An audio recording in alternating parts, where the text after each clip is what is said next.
Today we're going to talk about what I feel is one of the most underrated herbs there is, and that is parsley. And parsley comes in a few different forms. You have your Italian parsley, or flat leaf parsley, which is what this is. And then you also have that curly parsley. I personally prefer the flat leaf parsley, but there's a few things that you have to know about parsley. First of all, it has to be thoroughly washed and dried. And that's what I did here. The other thing with parsley is if you want to keep it in your refrigerator, you can wrap it with a paper towel that's moist, or usually there's some water on the parsley, so it just moistens the towel, and you just roll it up and you can keep it in your refrigerator for a little while.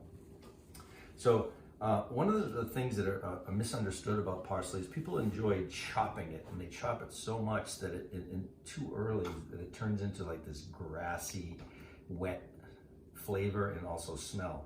And that's not what I want to do. I want to show you here the best way with parsley is to begin to pick it off of the stems.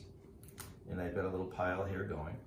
But as I pick it off the stems, I'm just really interested in the leaf part and keeping it as whole as possible. The other thing that people don't realize is that the parsley stem is a breath freshener.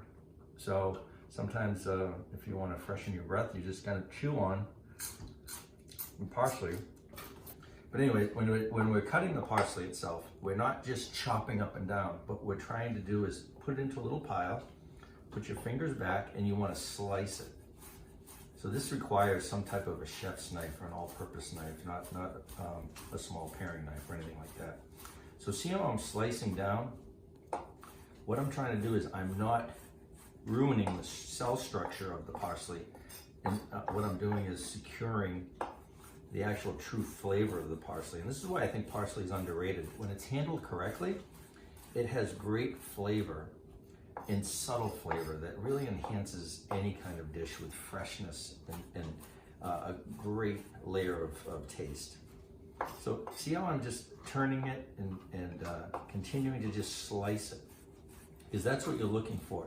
A lot of people, they'll go like this, and that's not the right thing to do. But what I'm doing is just slicing through it. And this is about all you need to do. And you should think about doing this just before you put the parsley into your dish. What you can see here is nice slices of parsley, and I'm not ruining the cell structure of it, I'm mushing it up. And what happens when you mush it up by just chopping it is that it gets wet and the flavors change drastically. So if you slice your parsley, it will be your most underrated herb. It's your go-to herb. The power of parsley.